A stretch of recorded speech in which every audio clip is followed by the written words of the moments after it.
నామమునకు స్తోత్రములు కలుగును గాక. ఈ ఉదయకాల సమయం మరొకసారి ఈ చక్కటి ఆరాధన దినాన ఆరాధన చేయడానికి దేవుడు చక్కటి అవకాశమును మనకు అనుగ్రహించినారు. అందుని బట్టి ఆ దేవుడికి మనము కృతజ్ఞతాస్తుతులు మనము చెల్లించబద్దులమై ఉంటూ ఉన్నాం. ఆ రీతిగా దేవుడు తన యొక్క ఉచితమైన కృప మనకందరికీ అనుగ్రహించి ఉన్నాడు. దేనికి అంటే ఆయన సన్నిధిలో కనపడటానికి, ఆయన సన్నిధిలో ఆ సమయాన్ని అనుభవించడానికి. ఆమేన్. ఆ రీతిగా ప్రేమ దేవుని బిడ్డలారా, అనుగ్రహించిన దేవునికి మనం ఎంత ఏమి ఇచ్చినా ఏమి చెల్లించినా మనం ఏమి కూడా ఆయన రుణమును మనము తీర్చుకోలేము.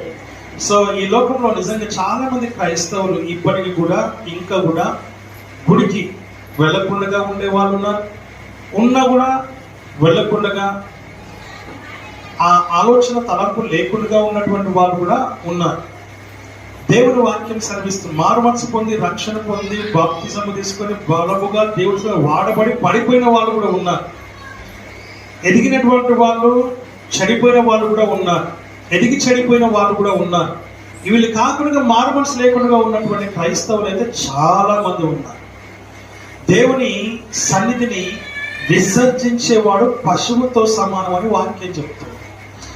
దేవుని సన్నిధిని ప్రేమించే ఆత్మీయ జీవితం మనకి రోజున కావాలి. ఏ జీవితం కావాలి? దేవుణ్ణి ప్రేమించే ఆత్మీయ జీవితం మనకు కావాలి. ఆ ఆత్మీయ జీవితాన్ని దేవుడి రోజున మనకు కూడి వచ్చిన అందరికీ కూడా అనుగ్రహించి ఉన్నాడు. కనుకనే మనం అందరం ఇక్కడ ఉన్నాం. దేవుని వాక్యము మనం చూస్తూ ఉన్నాం. అనేకమైనటువంటి మర్మములు, లోతైన సంగతులు, ఆ గుణార్థమైనటువంటి విషయాలు దేవుడు మనతో మాట్లాడుతూ వస్తూ ఉన్నాడు. ఈ 25వ సంవత్సరం ఏదైతే ఉందో, ఈ మొదటి జనవరి నుంచి, మొదటి వారం నుంచి దేవుడు మనతోని మొదటి యాక్చువల్గా 10 మంది కన్యకల దగ్గర నుంచి మొదలైంది కదా. 25వ అధ్యాయము 25 మొదటి నుంచి మనం చూస్తూ వచ్చి మత్తయి సువార్త. అక్కడి నుంచి మొదలైనటువంటి ప్రయాణము ఇప్పుడు 6 నెలలకు వచ్చింది. అది ఇంకా కంప్లీటే అవ్వట్లేదు. ఆ పరలోకము దాంట్లో ఉన్నటువంటి ఆ 10 మంది కన్యకల యొక్క భాగములు దేవుడు తీసుకొని అందులో ఇప్పుడు పరలోక రాజ్యమును అనేటువంటి భాగములు తీసుకొని అందులో కొనసాగుతూ ఉన్నాం. అది ఇంకా అవ్వట్లేదు. అందులో నుంచి డైరెక్ట్ గా దేవుడు మనల్ని పరలోక ప్రకటన గ్రంథంలోనికి మనల్ని దేవుడు నడిపించినాడు. ఆ ప్రకటన గ్రంథము వివరించబడాలన్నా, ప్రకటన గ్రంథము బోధించాలన్నా, ప్రకటన గ్రంథము యొక్క సారాంశము మనము వినాలన్నా అది ఎవరి తరము కాదు. ఏ మనుషుడు కూడా వివరించలేడు, వర్ణించలేడు, లేక బోధించలేడు, కేవలం పరిశుద్ధాత్ముడు తప్ప. ఆ పరిశుద్ధాత్ముడే మనకు ఆయన బోధిస్తూ మనకు తన యొక్క కృపను చూపించినాడు దేవుడు. ఎందుకంటే దాంట్లో ఉన్నటువంటి అనేకమైన విషయాలు దేవుడు మనకు తెలియజేస్తూ వస్తూ ఉన్నాడు. ఆమేన్. హల్లెలూయా. ఈ లోకం ఎలా ప్రారంభమైంది, ఈ లోకం ఎలా అంతమవుతూ ఉంది, ఎలాంటి పరిస్థితులు ఉన్నాయి అనేది కూడా దేవుడు మనతో మాట్లాడబోతూ ఉన్నాడు. ఆమేన్. హల్లెలూయా. నా ప్రియమైనటువంటి వారులారా, ఆయన సృష్టించిన సృష్టిని ఎలా అంతము చేయబోతున్నాడో కూడా మనం చూడబోతూ ఉన్నాం. ఆ తర్వాత కొత్త సృష్టి ఎలా ఆరంభం అవుతుందో కూడా మనము చూడబోతూ ఉన్నాం. వీక్షిస్తున్నటువంటి ప్రేక్షకులు కూడా చాలా జాగ్రత్తగా వినాలని మీకు నేను మనవి చేస్తూ ఉన్నాను. కారణం ఏంటంటే దీంట్లో ఉన్నటువంటి బైబిల్ గ్రంథంలో ఉన్నవే ఏవైతే ఉన్నాయో అవి మాత్రమే జరుగుతూ ఉన్నాయి. ఇశ్రాయేలు దేశముల గురించి లేక చుట్టుపక్కల ఉన్నటువంటి అరబ్ దేశములను గురించి మనం ఒక్కసారి గమనిస్తే దేవుని వాక్యం సెలవిస్తున్న మాట ఏందో తెలుసా అండి? ఆయన అంటున్నాడు ఇక్కడ, అబ్రహామును దేవుడు పిలిచినాడు. ఏమండి? అబ్రాహామును దేవుడు పిలిచినాడు. అబ్రాముగా ఉన్నాడు అనగా మోడు బారిన వాడుగా ఉన్నాడు, అనగా ఫలభరితమైనటువంటి జీవితము లేనివాడుగా ఉన్నాడు, పూటకు గడవని స్థితిలో ఉన్నాడు ఆయన. అలాంటి పరిస్థితిలో ఆయన దేవుడు పిలిచినాడు. కారణం ఏంటంటే అతనిలోని విశ్వాసాన్ని దేవుడు కనుగొన్నాడు గనక, అతనిలోని నీతిని దేవుడు కనుగొన్నాడు గనక, అతనిలోని నమ్మకాన్ని దేవుడు చూసినాడు గనక దేవుడు అతన్ని అబ్రామును పిలిచినాడు. అబ్రామును పిలిచి అబ్రహాముగా మార్చినాడు. అలా మార్చినప్పుడు ఆయన ఏమయ్యాడు? పూట కూడా గడవనటువంటి పరిస్థితిలో ఉన్నటువంటి అబ్రాము ఇప్పుడు ఏమయ్యాడు? అబ్రహాముగా మారినాడు. అనగా ఆ దేశంలోనే రాజు కంటే గొప్ప ధనవంతుడిగా ఆయన ఆశీర్వదింపబడ్డాడు. ఆయన దీవింపబడినట్టుగా మనము చూస్తూ ఉంటూ ఉన్నాం. ప్రేమ దేవుని బిడ్డలారా, ఇలాగ జరిగిన తర్వాత ఆయన అంటున్నాడు 15వ అధ్యాయంలో, అయ్యా నువ్వు నన్ను ఎంత దీవిస్తే ఏంటి, ఎంత ఆశీర్వదిస్తే ఏంటి, ఎంతగా నన్ను అభివృద్ధి పరిస్తే ఏంటి, ఎంతగా నన్ను ఫలింప చేస్తే ఏంటి, ఇదిగో నా ప్రధాన దాసులైనటువంటి ఎలియాజరే కదా నా ఇంటికి వారసుడు అవుతాడు, లేక నా దాసుల్లో ఒక దాసుడు నా యొక్క ఆస్తికి వారసుడు అవుతాడు అని అన్నప్పుడు ఆయన అంటున్నాడు, ఇదిగో నీ గర్భవాసములో పుట్టబోవు వాడు మాత్రమే వారసుడు అని అన్నాడు ఆయన. హల్లెలూయా. అయితే ఆయన అన్నాడు, ఇదిగో నువ్వు బయటికి రా, ఒక్కసారి ఆ ఆకాశం వైపు తేరి చూడమన్నప్పుడు ఆయన చూస్తాడు. ఆ ఆకాశ నక్షత్రం లెక్క పెట్టగలవా అంటే ఆయన అన్నాడు, నేను లెక్క పెట్టలేనయ్యా. కారణం ఏంటంటే నిజమే, ఎవరు కూడా లెక్క పెట్టలేరు. అందుకే ఆయన మాట అన్నాడు. అప్పుడు దేవుడు అంటున్నాడు, ఇదిగో ఇలాగన నీ సంతానము అవునని ఆయన చెప్పినట్టుగా మనము చూడగలుగుతూ ఉంటూ ఉన్నాం. హల్లెలూయా, హల్లెలూయా. ఇలాగ నీ సంతానం అవుతుందని దేవుడు అబ్రహాముకు వాగ్దానము చేసినట్టుగా దేవుని వాక్యము ద్వారా మనం ఇక్కడ చూస్తూ ఉంటూ ఉన్నాం. ఎప్పుడైతే ఆయన వాగ్దానం చేస్తున్నాడు, ఈ వాగ్దానం చేస్తూ ఉన్నప్పుడు దానికి ముందు కూడా శారమ్మ ఎవరైతే ఉన్నారో ఆయన అబ్రహాముతో మాట్లాడినప్పుడు ప్రేమ దేవుని బిడ్డల వాక్యం సెలవిస్తున్న మాట మనం చూస్తున్నాం. ఆమె ఈ మాట విని నవ్వింది. నవ్వినప్పుడు ఆయన అంటున్నాడు, ఇదిగో నీ భార్య అయిన శారమ్మ నవ్వుతుంది అని అంటే, ఈ ముసలితనం మందు నేను గర్భవతిని కావడం ఏంటి, నేను పిల్లల్ని కనడం ఏంటి అని ఆమె నవ్వింది అని అంటే, నేను నవ్వలేదు అంటుంది ఆమె. ఏమంటుందామే? నేను నవ్వలేదు అంటుంది. ఆయన అంటున్నాడు, లేదు నువ్వు నవ్వినావు అనేసి. అక్కడ దేవుని సన్నిధిలో ఆమె విశ్వాసం కలిగినదిగా కనబడలేదు. అది పక్కకు పెట్టినట్లయితే ఆ తర్వాత దేవుడు ప్రేమ దేవుని బిడ్డలారా, అబ్రహాము చేసిన తప్పేంటో తెలుసా, శారమ్మ చేసిన తప్పేంటో తెలుసా? తన దగ్గర ఉన్నటువంటి దాసి అయినటువంటి హాగరును ఇచ్చి, ఇదిగో నీకు భారీగా ఇస్తున్నా, నువ్వు వెళ్ళి ఈమెని ద్వారా సంతానం వచ్చే కడుమని ఆమె నుంచి పంపించినప్పుడు వెంటనే ఆమె కన్సీవ్ అయిపోయింది. వెంటనే కన్సీవ్ అయిపోయినప్పుడు ఆమెకి ఈమె మీద కోపం వచ్చింది. ఆమె కోపము రగులుకున్నది. ఆ కోపం అంతా ఎవరి మీద చూపిస్తుంది? భర్త మీద చూపిస్తుంది. ఆ భర్త ఏం చేస్తున్నాడు అని అంటే, ఆయన ఆ బాధ ఆ వేదన తట్టుకోలేక, ఇదిగో నన్నెందుకు టార్చర్ పెడతావు, నన్నెందుకు నువ్వు హింసిస్తావు, నన్నెందుకు నువ్వు యాచన పెడతా ఉన్నావు, యాతన పెడుతూ ఉన్నావు, ఇదిగో నీ ఎదుట అది ఉన్నది, దాని సంగతి చూసుకొని ఇష్టం వచ్చినట్టు నువ్వు చేయమన్నప్పుడు అది చాలా శారమ్మ ఏం చేసింది? దాసిని భయంకరంగా శ్రమ పెట్టినందున పెట్టకుండా దాసీలు పారిపోకూడదు. ఎందుకంటే దాసీలు అంటే పని మనుషులు అంటే ఆ రోజున వారికి సొంతం అంతే.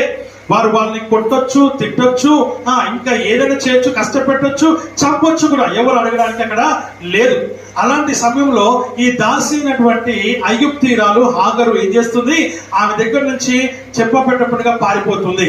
దేవుని దూత ఆమెని దర్శించినాడు. దేవుని దూత ఆమెను దర్శించినప్పుడు, అమ్మా నువ్వు ఎక్కడికి పోతున్నావు, ఎక్కడి నుంచి వస్తున్నావు అంటే, ఇదిగో నా యజమానులైన శారమ్మ దగ్గర నుంచి నేను వస్తున్నాను. ఎక్కడికి పోతున్నావు అంటే, నేను పారిపోతున్నా. ఎక్కడికంటే తెలీదు అని అంటే, ఆయన అన్నాడు, ఎందుకు పారిపోతున్నావు అని అంటే, ఆమె పెట్టిన కష్టాలు శ్రమలు నేను తట్టుకోలేకపోయానయ్యా, అందుకే నేను పారిపోతున్నానని చెప్పి దేవునితో దూతతో మాట్లాడుతుంది హాగరు. దేవుని వాక్యం సెలవిస్తున్న మాట ఏదో తెలుసా అండి ప్రేమ దేవుని బిడ్డలారా? ఆయన దూత అంటుంది, ఇదిగో నువ్వు వెళ్ళి నీ యొక్క యజమానులైన శారమ్మతో నువ్వేం చేయనువో అని ఆమె చేతి క్రింద అణిగి మెనిగి తగ్గింపుతో, వినయముతో, విధేయతతో, భయముతో, భక్తితో నువ్వు అక్కడే ఉండు, అక్కడ నుంచి నువ్వు పారిపోవడానికి లేదు అని చెప్పి ఆమెతో మాట్లాడినాడు. ఆమె మాట విన్నది. ఆమె మాట విని ఏం చేస్తుంది? ఆ శారమ్మ దగ్గరికి మరలా వెళ్ళిపోయినట్టుగా చూస్తూ ఉంటూ ఉన్నాం. ఎందుకు వెళ్ళిపోయిందో తెలుసా? దేవుని దూతతో మాట్లాడి, ఇదిగో నీ సంతానమును నేను ఏం చేస్తా? ఫలింప చేస్తా, అభివృద్ధి పరుస్తా, విస్తరింప చేస్తా. నేను ఇదిగో ఈ ప్రపంచం అంతట్లో నీ సంతానం నేను విస్తరింప చేస్తా అని చెప్పి ఆ హాగరుతో మాట్లాడినాడు. ప్రేమ దేవుని ఇక్కడ అబ్రహాము యొక్క సంతానం హాగరు సంతానం కాదు, లేకపోతే శారా సంతానము కాదు. దేవుడు లెక్కలోకి తీసుకునేది అబ్రహామును మాత్రమే. కారణం ఏంటంటే ఆయన ద్వారా పుట్టబడిన లేక కనబడినటువంటి ఆయన ద్వారా అనుగ్రహింపబడిన సంతానం దేవుడు గుర్తిస్తూ ఉన్నాడు. అయితే దేవుడు వాక్యం ఇక్కడ జరిగిన విషయం, గుణవతి అయిన భార్య కనుక ఏం చేస్తుందంట, దొరుకుట అరుదు. గుణవతి అయిన భార్య దొరుకుట అరుదు అంటే ముఖ్యము కంటే అమూల్యమైనటువంటిది. తర్వాత జ్ఞానవంతులు తన ఇల్లును కట్టుకొనును, మూఢులు తన యొక్క ఇల్లును పెరిగి వేసుకును అనే వాక్య భాగమును మనము సామెతల గ్రంథంలో 31 అధ్యాయంలోను 14 అధ్యాయంలోను మనము చూడగలుగుతూ ఉంటున్నాం. గుణవతి అయిన భార్య ప్రేమ దేవుని యొక్క శారము చేసిన తప్పేంటి అంటే ఆమె ఇచ్చి పంపించడమే ఆమె చేసిన తప్పు. ఆమె ఇచ్చి పంపించిన వెంటనే ఆమె కన్సీవ్ అయింది. ఆమె ప్రేమ దేవుని బిడ్డ ఆమె మీద కోపం వచ్చింది, ఆమెను హింసించింది, ఆమె వెళ్ళిపోయినట్టుగా చేసింది. దేవుని దూత ఆమె ప్రత్యక్షమైంది, అక్కడ వాగ్దానం చేయబడింది. అది ఆమె చేసిన తప్పు. ప్రేమ దేవుని బిడ్డ మరలా వెనక్కి వచ్చింది. ఈమె చేసిన తప్పు ఏంటంటే ఆమె దాసి గనక యజమానురాలు గనక చెప్పిన మాట వినడమే, అందరికి మించి చేసేది లేదు. ఈమె గుణవతి ఎలా అనొచ్చు అంటే దేవుని దూత యొక్క మాట విని ఆ శ్రమలు అనుభవించడానికి, కష్టాలు అనుభవించడానికి ఆమె సిద్ధపడింది. పారిపోకుండా వెనక్కి తిరిగి వచ్చినట్టుగా మనం ఇక్కడ చూస్తూ ఉన్నాం. దేవుని వాక్యం సెలవిస్తున్న ఏంటంటే ఇప్పుడు ఆ సంతానమే ఇశ్రాయేలీయులకు అనగా అబ్రహాము సంతానము గర్భమున పుట్టబోవు అనగా సారమ్మకు పుట్టబోవు వారసులు ఎవరైతే ఉన్నారో ఇస్సాకుకు వ్యతిరేకముగా ఈ అరబు దేశాలన్నీ కూడా వ్యతిరేకించబడ్డట్టుగా మనము చూడగలుగుతూ ఉన్నాం. ఇప్పుడు ఈ చిన్న దేశమైన ఇశ్రాయేలు దేశముకు వ్యతిరేకముగా ఈ చుట్టుపక్కల ఉన్నటువంటి దేశాలన్నీ కూడా వ్యతిరేకమయ్యాయి. కారణం ఏంటంటే వీరు దేవుని వారసులు, వీరు దేవుని యొక్క వారసులు, దేవుని పేరు పెట్టబడిన జనాంగం. వీరు యూదులు ఎంత మాత్రము ఈ లోకంలో ఉండడానికి లేదని వారి యొక్క వంశమునే నిర్మూలము చేయాలని ప్రయత్నం చేస్తున్నారు. కానీ దేవుడు ఎంత మాత్రము ఊరుకోలేదు. హల్లెలూయా. చెదరగొట్టబడ్డారు. బిఫోర్ క్రైస్ట్, ఆఫ్టర్ క్రైస్ట్ అని మనం అంటాం కదా. ఆ యొక్క ఆఫ్టర్ క్రైస్ట్ అనగా 17 AD. ఆ 70 AD వీరందరూ చెదరగొట్టబడ్డారు ఇశ్రాయేలీయులు. మళ్ళీ ఎప్పుడు గ్యాదర్ చేయబడ్డారు తెలుసా? 1947వ సంవత్సరంలో వీరందరూ గ్యాదర్ చేయబడ్డారు. అప్పుడు బ్రిటిష్ వారు వారిని పాలిస్తూ ఉన్నారు. వెళ్ళిపోతూ అన్నారు, మీకు ఏం కావాలి? ఎందుకంటే వారి యుద్ధాల్లో చాలా మటుకు సహకరించినారు. అప్పుడు ఆయన అన్నాడు, ఇదిగో మాకు ఒక దేశం కావాలి, మమ్మల్ని ఎక్కడికి వెళ్ళినా తరిమేస్తున్నారు, ఎక్కడ మాకు దేశం లేకుండా అయిపోయింది. ఎందుకైంది దేశం లేకుండా అనంటే యేసుక్రీస్తు ప్రభువుని సిలువ వేసేటప్పుడు పిలాతు దగ్గరికి ముందుకు తీసుకొచ్చి ఆయన ఎదుట నిలబెట్టినప్పుడు ఆయన అంటున్నాడు, తన భార్య మాట విన్నాడు పిలాతు. ఆ రాత్రి ఆమెకు కలగలిగింది ఏంటంటే ఏదో భయంకరమైన సంఘటన జరగబోతుంది, ఆ నీతిమంతుడి జోలికి వెళ్ళకూడదు అనేటువంటి మాట ఆమెకు వినబడింది. ఆ మాట ప్రకారంగా వచ్చి పిలాతుతో చెప్పింది. చెప్పగానే ఆయన వెంటనే భార్య మాట విన్నాడు. ఆమె ఏ మాట? మంచి మాట విన్నాడు.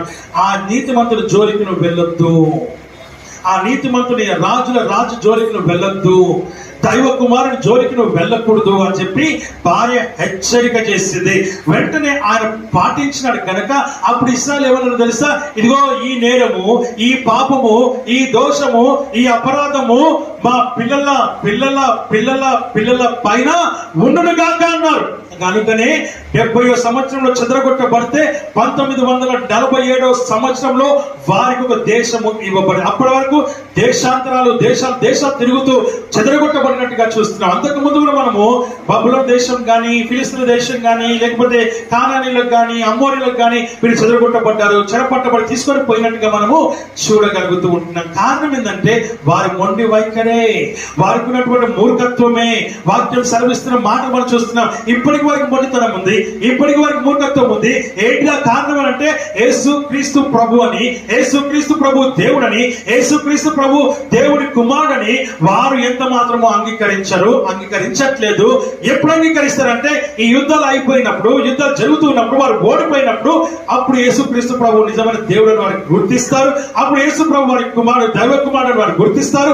అప్పుడు గుర్తించినప్పుడు అప్పటికి సమయము అయిపోయింది. వాక్యం సెలవిస్తున్న మాట మనం చూస్తుంటున్నాం. ప్రేమ దేవుని బిడ్డలారా, అప్పుడు వారు గుర్తించే సమయానికి వారు బోక నుంచి ప్రార్థన చేశారు, అయ్యా నువ్వే మమ్మల్ని రక్షించారు, నువ్వే యూదా గోత్రపు సింహం అని వారు దేవుని యేసు ప్రభుని వేడుకోవడం మొదలు పెడతారు. ఆమేన్, హల్లెలూయా. యూదా స్తుతి గోత్రపు సింహమా యేసయ్యా ఆత్మీయ ప్రగతి నీ స్వాధీనమా యూదా స్తుతి గోత్రపు సింహమా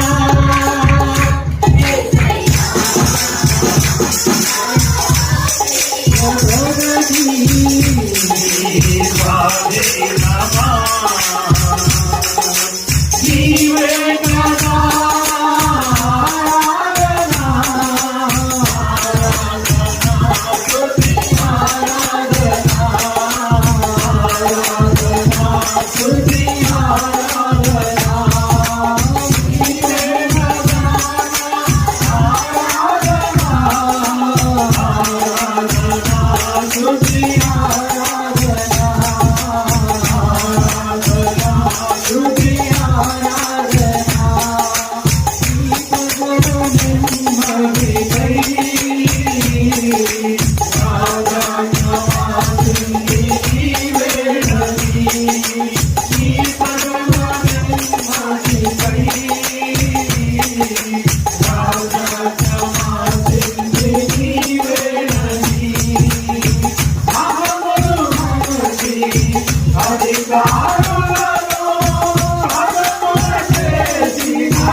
హల్లెలూయా. దేవుని వాక్యము సెలవిస్తున్న మాటను మనం ఇక్కడ చూస్తూ ఉంటున్నాం. అలాగన నువ్వే యూదా గోత్రపు సింహం అని వారు ప్రార్థన చేయటము మొదలు పెడతారు. దేవుని సన్నిధిలో వారు మోకరిస్తారు. అప్పుడు ఆయన దిగి వస్తారు. అప్పుడు ఆయన యుద్ధం చేస్తాడు వారి పక్షం. ఇశ్రాయేలు పక్షంలో యుద్ధము చేయవాడు ఎవరైనా ఉన్నారంటే యూదా గోత్రపు సింహమైన యేసు క్రీస్తు ప్రభువు వారి పక్షాన యుద్ధము చేసి యుద్ధాన్ని గెలిపిస్తారు. హల్లెలూయా. నా ప్రియమైనటువంటి వారులారా, ఇప్పుడు చదువుదాం. దయచేసి ఒక్కసారి గమనిద్దాం. 2వ పేతురు రాసినటువంటి పత్రిక 3వ అధ్యాయము 8వ వచనం ఒకసారి మనం చదువుదాం. త్వరగా.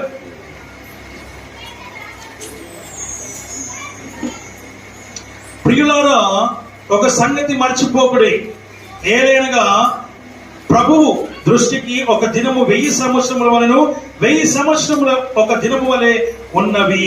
చిన్న ప్రార్థన చేసుకుందాం. మా మిగిలిగా ప్రేమించిన మా పరమ తండ్రి, మీ నామానికి వందనాలు, స్తోత్రాలు, స్తుతులు, కృతజ్ఞతాస్తుతులు చెల్లిస్తున్నాం. ప్రభువా, నీ వాక్యం ద్వారా మాతో సూటిగా స్పష్టంగా నాతో మాతో మీరు మీ అధికారం కలిగిన స్వరంచిన మాటలు పెట్టుకుంటున్నాం. వినగలిగే చెవులు, గ్రహించగలిగే హృదయం, మనస్సు మాకు అనుగ్రహించి నిర్లక్ష్యం అలక్ష్యం అనేది నిద్రమంతరం మాలో ఉండకుండా లేకుండా రాకుండా సహాయం చేయమని వేడుకుంటూ ఉన్నాం. దేవా, నీ వాక్యము అద్దము వంటిది, నీ వాక్యము శుద్ధ వంటిది, నీ వాక్యము ప్రభువా మా దేవా సబ్బు వంటిది. మమ్మల్ని కడగండి, మా నిజ స్వరూపాన్ని చూపించండి.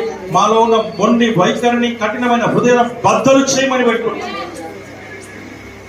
నీ వాక్యం ద్వారా మాతో మాట్లాడి ప్రభు మమ్మల్ని బలపరిచి, స్థిరపరిచి, సరిచేసి, సరిదిద్ది, సమకూర్చి, బాగుపరిచి, బలపరిచి, ఆయురారోగ్యములు దయచేసి, స్వస్థపరిచి, మహిమ ఘనత ప్రభావితంగా చేసుకుని యేసు క్రీస్తు నామములో అడిగి పెట్టుకుని చెప్తున్నాము తండ్రి, ఆమేన్. దేవుని వాక్యం సెలవిస్తున్నమాట. ఇక్కడ ఏమంటున్నాడు? ఇక్కడ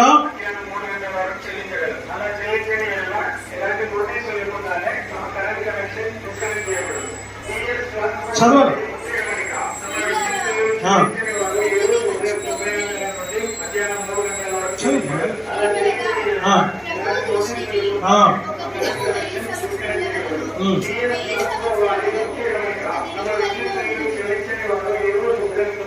ప్రభు దృష్టికి ఒక దినము 1000 సంవత్సరముల వలెను 1000 సంవత్సరములు ఒక్క దినము వలె ఉన్నవి అని చూస్తున్నాం. నువ్వు ఆ విషయాన్ని గమనించాలని దేవుని వాక్యము ద్వారా మనం ఇక్కడ గమనిస్తూ ఉంటూ ఉన్నాం. హల్లెలూయా. ఒక దినము 1000 సంవత్సరములు 1000 సంవత్సరములు ఒక్క దినము వలె ఆయన దృష్టికి ఉన్నాయి. కాబట్టి నువ్వు నేను చాలా సంవత్సరాలు బ్రతుకుతామని, చాలా గొప్ప జీవితం మనం జీవిస్తామని, ఈ జీవితమే ముఖ్యమని నువ్వెంత మాత్రం అనుకోవద్దు. అని కన్ను మూసి కన్ను తెరిసేటప్పుడు ఒక దినం అయిపోతుంది, అంటే 1000 సంవత్సరాలు అయిపోతుందన్న సంగతిని నీవు గ్రహించాలని దేవుని వాక్యము ద్వారా మనం ఇక్కడ గమనిస్తూ ఉంటూ ఉన్నాం. ఇంకో మాట ఏమంటాడంటే కిందికి 9వ వచనంలో 10వ వచనంలో చూడండి ఒకసారి. చాలా చక్కటి మాటలు ఇక్కడ చెబుతూ ఉన్నాడు ఆయన. అబ్బా నువ్వు ఇక్కడ రామ్మా, ఇక్కడికి రా, ఇక్కడ ఖాళీ కుదరదు.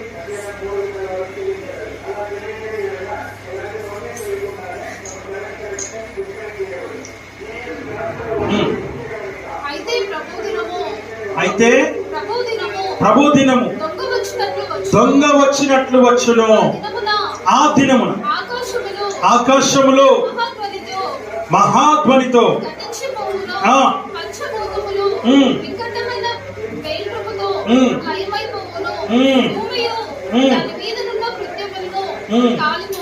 ఆమేన్, హల్లెలూయా. ఏమంటున్నాడు ఇక్కడ? అయితే ప్రభు దినము దొంగ వచ్చినట్లు వచ్చును. ఎలా వస్తున్నాడు దేవుడు? దొంగ వచ్చినట్లే వస్తాడు. అంటే దాని అర్థం ఏంటంటే దొంగ ఎప్పుడు వస్తాడో మనకు తెలియదు. వాడు పొద్దున దొంగతనం చేస్తాడా, మన సంగతి చూడండి ఒకసారి కిందికి పోయి. కనుక ఆయన అంటాడు ఒక దినము వస్తుంది. ఆ దినం ఎలా వస్తుందంటే దొంగ వచ్చినట్టుగా వస్తాడంట. ఆ దొంగ ఉదయం వస్తాడా, మధ్యాహ్నం వస్తాడా, ఉదయం వస్తాడా, సాయంత్రం వస్తాడా, రాత్రి వస్తాడా మనకు తెలియదు. కాబట్టి దొంగ వచ్చినట్లుగా ఆయన రాకడ ఉంటుంది. దొంగ వచ్చినట్లుగా ఆయన తన యొక్క రాకడను ప్రేమ దేవుడు తీసుకుని వస్తున్నట్టుగా మనం చూస్తూ ఉంటూ ఉన్నాం. కాబట్టి నువ్వు ఎప్పుడైనా ఉదయమైనా, మధ్యాహ్నమైనా, సాయంత్రం అయినా, రాత్రి అయినా, అర్ధరాత్రి అయినా, పెందలకడైనా నువ్వు సిద్ధముగా ఉండాలని దేవుని వాక్యము ద్వారా మనం ఇక్కడ గమనిస్తూ ఉంటూ ఉన్నాం. కనుక ప్రేమ దేవుని బిడ్డలారా, వాక్యము సెలవిస్తున్న మాట ఏంటంటే ప్రభు దినము దొంగ వచ్చినట్లుగా ఆయన వచ్చువాడై ఉంటున్నాడు. కనుక నువ్వు ఎలా ఉండాలి? ఎలా ఉండాలి? సిద్ధముగా ఉండాలి. ఎలా ఉండాలి? సిద్ధముగా ఉండాలి. అందుకే భక్తులు అంటాడు, నేడు రేపో నా ప్రియుడేసు మేఘాల మీద పెంచును. నేడు రేపో మేఘాల మీద పెంచును.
దేవుని వాక్యము సెలవిస్తున్న మాట ఏంటంటే ఆయన రాకడ ఎప్పుడు వస్తుందో మనకు తెలియదు. కనుక నీవు సిద్ధముగా ఉండాలి, సిద్ధపాటు కలిగి ఉండాలి, సిద్ధమైన మనస్సు కలిగి ఉండాలి, సిద్ధమైన హృదయం కలిగి ఉండాలి, సిద్ధమైన ఆలోచన కలిగి ఉండాలి, సిద్ధమైన ప్రణాళిక కలిగి ఉండాలి. ఎప్పుడు వస్తాడో వచ్చినప్పుడు వెంటనే నేను ఆయన స్వరము వినాలి, విన్న వెంటనే నేను పైకి ఎగాలి, నేను పైకి ఎక్కాలి, నేను ఆయనను చేరుకోవాలన్నటువంటి కృత నిశ్చయత కలిగి ఉండాలని దేవుని వాక్యము ద్వారా మనం ఇక్కడ హెచ్చరికను మనం పొందుకుంటూ ఉన్నాం. కనుక ఆయన దొంగ వచ్చినట్టుగా వస్తాడంట. ఆయన నిజంగా దొంగనా? కాదు. దొంగ వచ్చినట్టుకంటే ఏ సమయమో తెలియదు అని వస్తాడు, కానీ వచ్చేవాడు రాకుండా ఉండడు, వస్తాడని వాక్యం చెప్తుంది. కానీ ఎందుకు అట్లా అన్నాడంటే, నువ్వు అన్ని సమయాలలో సిద్ధముగా ఉండాలని. అన్ని టైంలలో, అన్ని రోజుల్లో, అన్ని వారాలు, అన్ని నెలలు, అన్ని సంవత్సరాలు, అన్ని రోజులు, అన్ని గడియల్లో నువ్వు సిద్ధముగా ఉండాలని దేవుని వాక్యము ద్వారా మనం ఇక్కడ గమనిస్తూ ఉన్నాం. హల్లెలూయా. కిందకి ఏమంటున్నాడు ఇక్కడ మనం చూద్దాం ఒకసారి. ఆ దినమున ఆకాశములు మహాధ్వనితో గతించిపోవును, పంచభూతములు మిక్కటమైన వేంద్రముతో లయమైపోవును, భూమియు దాని మీద ఉన్న కృత్యములను కాలిపోవును. ఈ వాక్య భాగము చాలా మటుకు చదవకపోయిండొచ్చు, చదివి ఉండవచ్చు, చదివితే దాన్ని గమనించకపోవచ్చు, చదివిన దాన్ని గ్రహించకపోయిండవచ్చు. ఆయన అంటే చాలా స్పష్టమైనటువంటి మాట. మళ్ళీ ఒకసారి చదివాడు. అయితే ప్రభువు దినము ఆ దినమున ఆకాశములు 7 ఆకాశములు ఉన్నాయి. ఎన్ని ఆకాశాలు ఉన్నాయి? 7 ఆకాశాలు ఉన్నాయి. ఆకాశములు మహాధ్వనితో గతించిపోవును అనగా వాటిని దేవుడు ఏం చేస్తాడంట? తీసివేస్తాడు, లేక లయపరుస్తాడు, లేక వాటిని తొలగిస్తాడని వాక్యం చెప్తుంది. మహాధ్వనితో అవి తొలగించబడతాయి. పర్వతము కూలినప్పుడు, కొండలు కూలినప్పుడు, భూకంపం వచ్చినప్పుడు ఎలాంటి భయంకరమైన సౌండ్లు వస్తాయో, ఆకాశంలో వర్షం కురిసే ముందు ఉరుములు మెరుపులు ఎలాగైతే వస్తాయో ఆ లాగున శబ్దాలు వస్తాయని దేవుని వాక్యము ద్వారా మనం చూస్తూ ఉన్నాము. హల్లెలూయా. నా ప్రియమైనటువంటి వారులారా, దేవుని వాక్యం సెలవిస్తా ఉంది అంటే, అలాగ మహాధ్వనితో అవి ఏమైపోతాయంట? గతించిపోవును. తర్వాత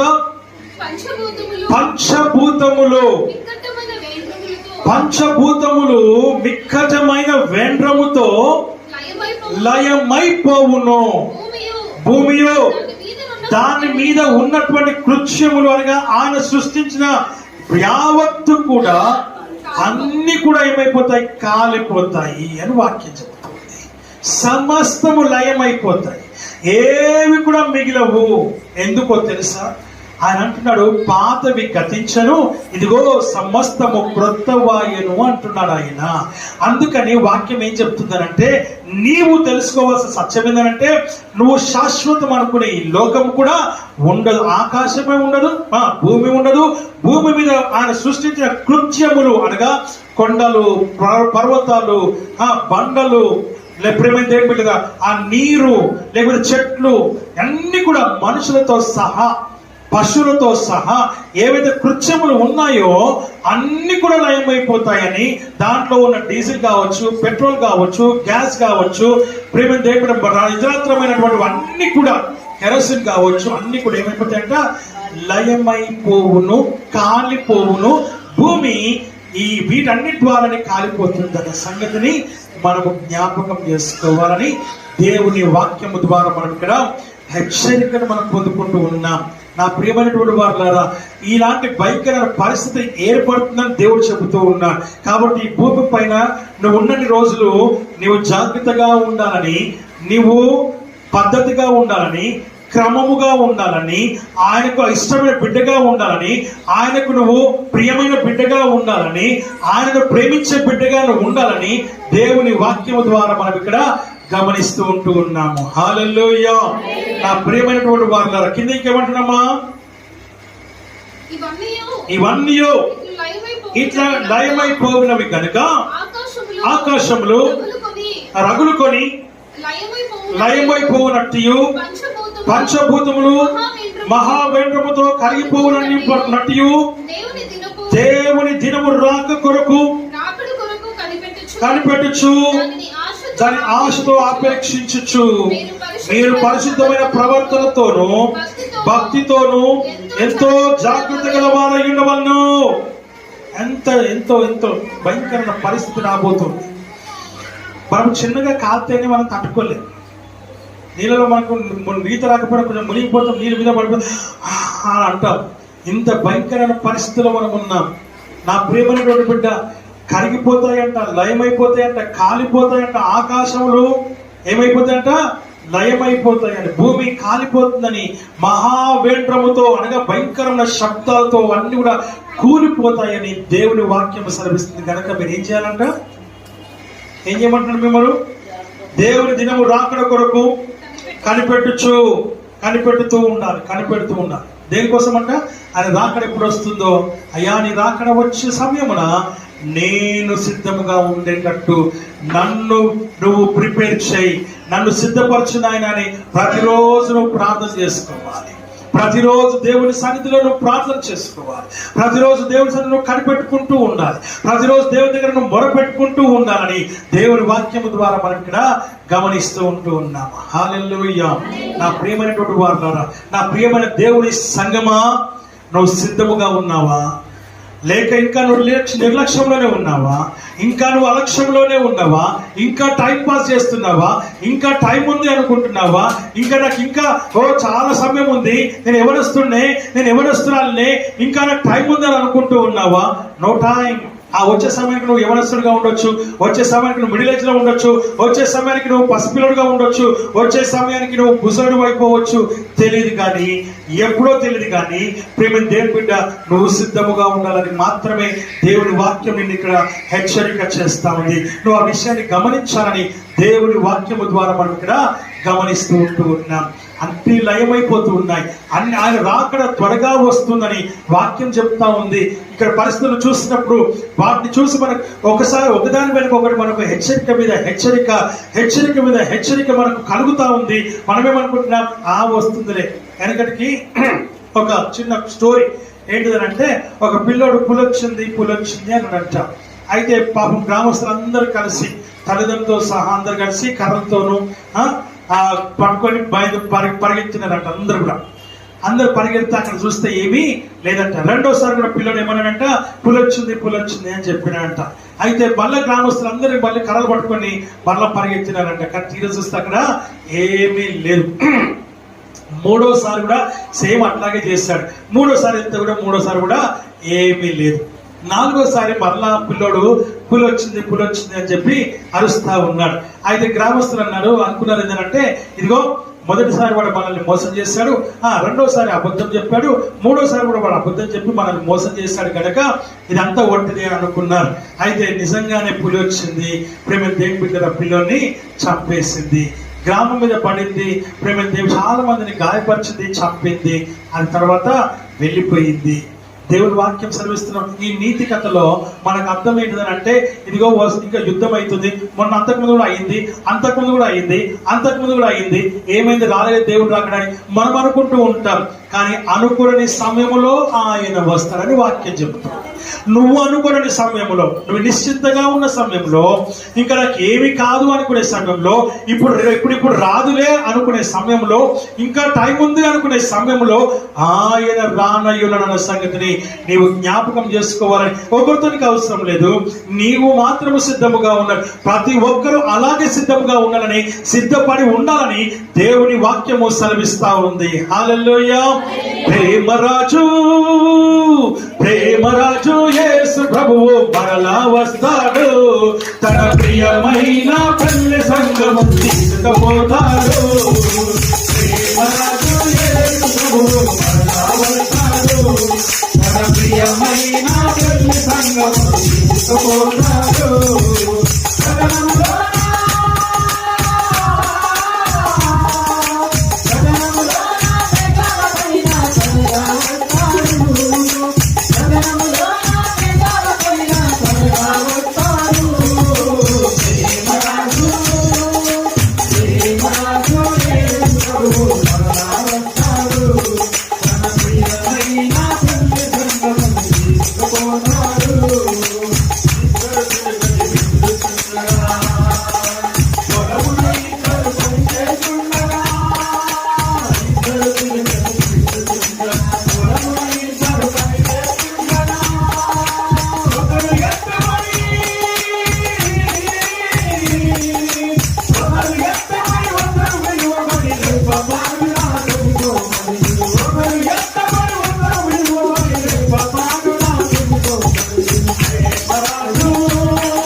హల్లెలూయా, హల్లెలూయా. ప్రేమరాజు యేసు ప్రభు త్వరగా వస్తారు. ఇద్దరు తిరగలు విసురుతూ ఉంటారు. ఒకరు ఎత్తబడతారు, తెలీదు. భార్యనో భర్తనో తెలీదు, అక్కడో చెల్లినో తెలీదు, అన్ననో తమ్ముడో తెలీదు, ఫ్రెండో నువ్వో తెలీదు. ప్రేమ దేని పెట్టారు. వెళ్ళిపోగానే అందరు కంప్లైంట్లు ఇస్తుంటారు పోలీస్ స్టేషన్లో, మా ఇంట్లో వారు కనపడట్లేదు అనేసి. అన్ని కేసులే, పోలీస్ స్టేషన్ మొత్తం కేసులే. దేవుడు వాక్యం సెలవిస్తున్న మాట మనుషులు ఎందరైతే ఆయన అంగీకరిస్తారు వాళ్ళందరూ ఎత్తబడతారని వాక్యం. ఆమేన్, ఆమేన్. నా ప్రియమైనటువంటి వారు వాక్యం సెలవిస్తున్న మాట మనం చూస్తూ ఉంటున్నాం. అసలు ఇక్కడ చూడండి, ఈ మాట వింటుంటేనే నాకు భలే ఆశ్చర్యంగా ఉంది. మనకు భయం వేస్తూ ఉండాలి. ఇవన్నీ ఆకాశములు మహాధ్వనితో గతించిపోవును, పంచభూతములు మిక్కడమైన వేంద్రముతో లయమైపోవును, భూమి దాని మీద ఉన్న కృత్యములు కాలిపోవును, ఇవన్నీ ఇట్లు లయమైపోవును కాక గనుక ఆకాశములు రగులుకొని లయమైపోతాయి. ఎలాగనంట రగులుకొని లయమైపోతాయి అంటే ఒకటి తగులుకొని అన్నమాట.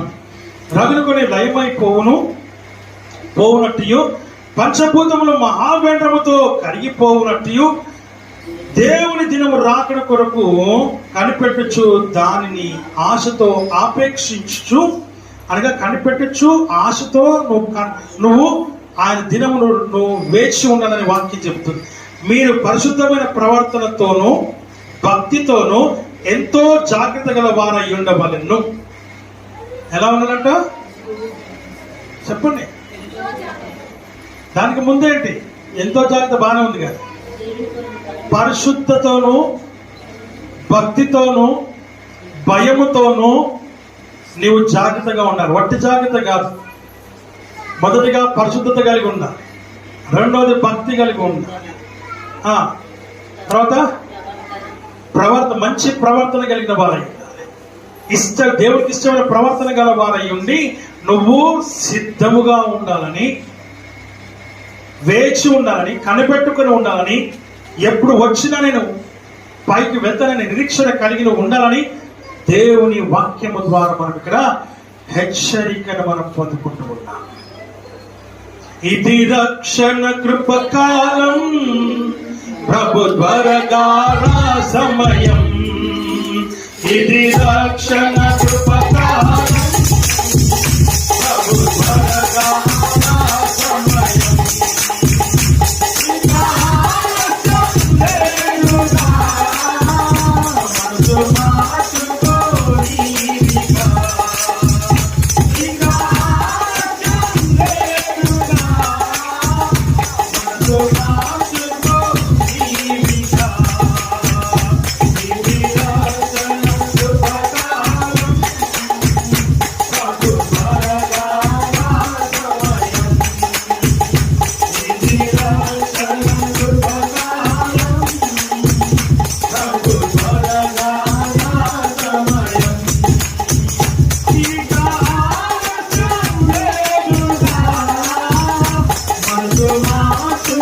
Oh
రాజ్యములపై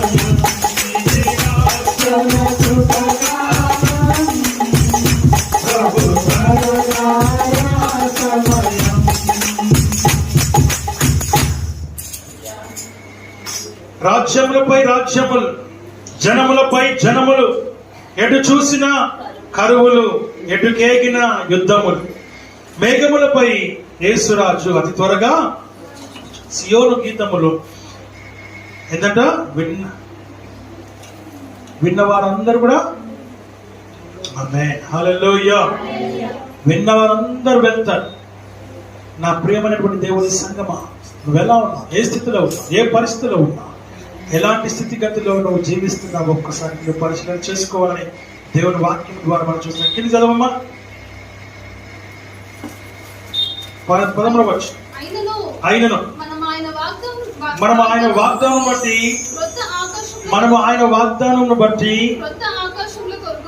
క్రొత్త ఆకాశముల కొరకును క్రొత్త భూమి కొరకును కనిపెట్టుచున్నాం. వాటి యందు నీతి నివసిస్తుంది తప్ప ఇంకెవ్వరు కూడా నివసించు. వాటి ఎంతవరకు నివసిస్తారంట? ఏం నివసిస్తుందంట? నీతి అంటే నీతిమంతుడైన యేసు క్రీస్తు ప్రభు మాత్రమే నివసిస్తారు. నీతి మాత్రమే ఉంటుంది. అనీతి ఉండదు, అబద్ధం ఉండదు, మోసం ఉండదు, కుట్ర ఉండదు, ఈర్ష ఉండదు, ద్వేషం ఉండదు, కోపం ఉండదు, పగ ఉండదు, ఏది ఉండదు. నీతి మాత్రమే ఉంటుంది, సత్యం మాత్రమే ఉంటుంది, నిజం మాత్రమే ఉంటుంది. ఆయన మాత్రమే ఉంటాడు. మనం అందరం ఆయన సన్నిధిలో ఉంటాం. ఎవరైతే ఆయన ఎదుర్కొంటారో, ఎవరైతే ఆయన దగ్గర చేరుతారో వారు ఉంటారన్న సంగతిని నీవు గ్రహించాలని దేవుని వాక్యము ద్వారా మనం ఇక్కడ గమనిస్తూ ఉంటూ ఉన్నాం. తర్వాత కిందికి చదువు ఒకసారి. ప్రియులారా, వీటి కొరకు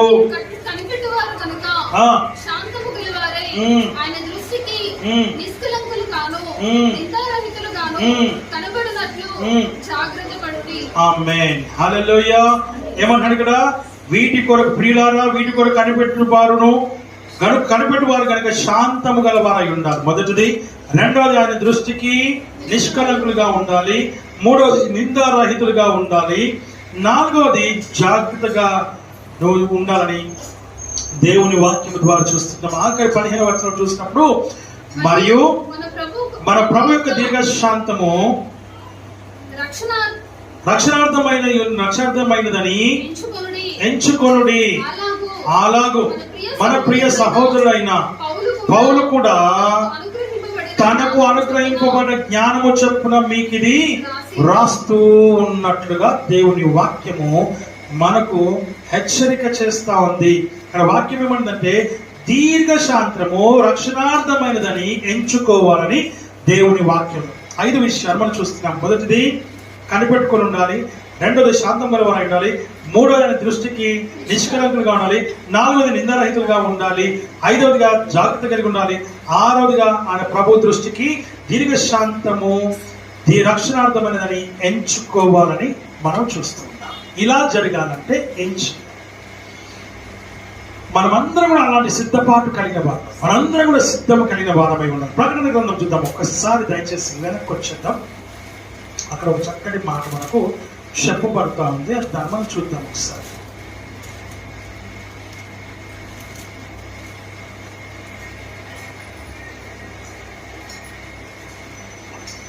ఆరో వచనం, 22వ అధ్యాయం 6వ వచనం 7వ వచనం చదువుతాం. మరియు ఆ దూత ఇలాగు నాతో చెప్పెను, ఈ మాటలను నమ్మకములను. ఒక్క నిమిషం అమ్మా, 4వ వచనం చదువు, 4వ వచనం 5వ వచనం కూడా చదువు. ఆయన దాసులు ఆయన్ను సేవించుచు ఆయన ముఖ దర్శనము చేయించుందురు. ఇంతకు ముందు మనం 5-6 విషయాలు మనం చూసినాం కదా. అలాగ ఉన్నప్పుడు, అలాగే నువ్వు జీవించినప్పుడు నువ్వు ఏం చేస్తావంటే ఇక్కడ ఇప్పుడు చదువు 4వ వచనం. ఆయన దాసులుగా మనం మారుతాం. ఆ 6 విషయాలు మనం కలిగిన వారం అయితే ఆయన దాసుగా మనం మారుతాం. ఆ తర్వాత ఆయనను సేవించు, ఆయన ముఖ దర్శనము చేయించు, వారి నొసళ్ళ యందు ఉండును. ఆయన నామము ఎక్కడ ఉంటుందంట? వారి నొసళ్ళ యందు ఉండును. అంటే దాని అర్థం ఏంటిది? దాని అర్థం ఏంటిదని అంటే ఏక దృష్టి, ఇంకా వేరే దృష్టి లేదు. ఆయన మాత్రమే ఏకాగ్రత కలిగిన వారమై ఉంటామని దేవుని వాక్యం మనల్ని ఈ రోజున హెచ్చరిక చేస్తాడు. ఆ తర్వాత రాత్రికి ఎన్నడూ ఉండదు. దీపకాంతి అయినను సూర్యకాంతి అయినను వారికి అక్కర్లేదు. దేవుడైన ప్రభువు వారి ప్రకాశించును, వారు యుగ యుగములు రాజ్యము చేయుదురు. హల్లెలూయా. ఇక మనం ఏం చేస్తామంట? ఎవరైతే చేరుకుంటారో వాళ్ళు ఏం చేస్తారంట? రాజ్యము చేస్తారు. రాత్రి ఉండదు, పగలు ఉండదు. ఆయనే రాత్రి, ఆయనే పగలు, ఆయనే వెలుగై ఉన్నాడు కనుక ఆయనే ప్రకాశిస్తాడు కనుక ఇక రాత్రి పగలుకు ఏమాత్రం మనకు అవకాశం అక్కడ ఉండదు. మనం అందరము కలిసి రాజ్యము చేస్తామని వాక్యం. హల్లెలూయా. ఎవరితో రాజ్యం చేస్తాము? రాజుల రాజు, ప్రభువుల ప్రభువ, తానై ఉన్నవాడా. రాజుల రాజా, ప్రభువుల ప్రభువ, తానై ఉన్నవాడా.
ఇది కదమ్మా, ఆయనతో రాజ్యము చేస్తూ ఉంటాం. ఆయన రాజ్యం కలిగిన వారమై మనం ఉంటాం. ఆ తర్వాత ఏమన్నా ఇక్కడ, మరియు ఆయన ఆ దూత ఇలాగ నాతో చెప్పినేమని, ఈ మాటలు నమ్మకములను సత్యములైనవి, ప్రవక్తల ఆత్మలకు దేవుడగు ప్రభువు త్వరలో సంభవింపు వాటిని తన దాసులకు చూపుటకై తన దూతను పంపినట్టుగా చూస్తూ ఉన్నా. ఇవన్నీ కూడా ప్రేమ దేవుని నమ్మకములను సత్యములైనవి, ప్రవక్తల ఆత్మలను దేవుడగు ప్రభు త్వరలో సంభవింపు వాటిని తన దాసులకు చూపుటకై ఏం చేశాడంట? తన దూతను పంపినట్లుగా చూస్తూ ఉన్నా. 7వ వచనంలో ఆఖరి మాట చెప్తున్నాడు. ఏమని చెప్తున్నాడు అంటే, ఇదిగో నేను త్వరగా వచ్చుచున్నా. ఈ గ్రంథములోని ప్రవచన వాక్యములను గైకొనువాడు ధన్యుడు. అంటే దాని అర్థం వారికి ప్రవేశం ఉంటుంది. ఈ ప్రవచన వాక్యము ఎవడైతే నమ్ముతాడో, ఈ ప్రవచన వాక్యం ఎవరైతే విశ్వసిస్తాడో, ఈ ప్రవచన వాక్యములు ఎవరైతే నమ్మే నిరీక్షణ కలిగి ఉంటారో వారు ధన్యులు, దేవునితో ఉంటారని దేవుని వాక్యము ద్వారా మనము గమనిస్తూ ఉంటూ ఉన్నాం. ఆ విషయాన్ని నువ్వు గమనించాలని, నువ్వు తెలుసుకోవాలని, నువ్వు గ్రహించాలని, ఏదో నిర్లక్ష్యంగా అలక్ష్యంగా అల్లటప్పగా నువ్వు ఉండకూడదని దేవుని వాక్యము నీతో సూటిగా మాట్లాడుతూ ఉన్నది. హల్లెలూయా, హల్లెలూయా. నా ప్రియమైనటువంటి వాళ్ళ దేవుని వాక్యం సెలవిస్తున్న మాటలు మనం ఇక్కడ చూస్తూ ఉంటున్నాం. నిజంగా ఈ మర్మములన్నీ తెలియజేస్తున్నాడంటే దేవుడు మనల్ని ఎంత ప్రేమిస్తూ ఉన్నాడు, ఎంత ఇష్టపడుతూ ఉన్నాడు, ఎంతగా మన పైన ఆయనకి ఏకాగ్రత దృష్టి కలిగి ఉన్నాడో దీన్ని బట్టి మనము తెలుసుకోవాలని, దీన్ని బట్టి నువ్వు అవగతం అవ్వాలని మరొకసారి దేవుని వాక్యం ద్వారా మనం ఇక్కడ చూస్తూ ఉంటూ ఉన్నాం. కనుక నా విషయాన్ని సమస్తంలో మర్చిపోకుండా జ్ఞాపకం చేసుకుంటూ నెమరు వేసుకుంటూ ఇవి సత్యములని నిజములని నువ్వు విశ్వసించి దేవుని సన్నిధిలో ప్రేమ దేవుని బిడ్డలారా తన భక్తుల ద్వారా తన దాసుల ద్వారా ఆయన వాటన్నిటిని తెలియజేసి మనకు హెచ్చరిక చేస్తూ మనల్ని సిద్ధపరచడానికి ఆయన ఈ ప్రవచన వాక్యములను మనకు అనుగ్రహించినాడు. వీటిని మనం నమ్మితే ధన్యతను పొందుకుంటాం. వీటిని నమ్మితే ఆ పరలోక రాజ్యానికి వారసుగా ఉంటాం. వీటిని నమ్మితే నువ్వు ఆయనతో కలిసి రాజ్యము చేస్తావు. ఆ విషయాన్ని జ్ఞాపకం చేసుకొని దేవుని మనం ముందుకు సాగబట్టిగా దేవుడి వాక్యం ఆశీర్వదించి దీవించును గాక.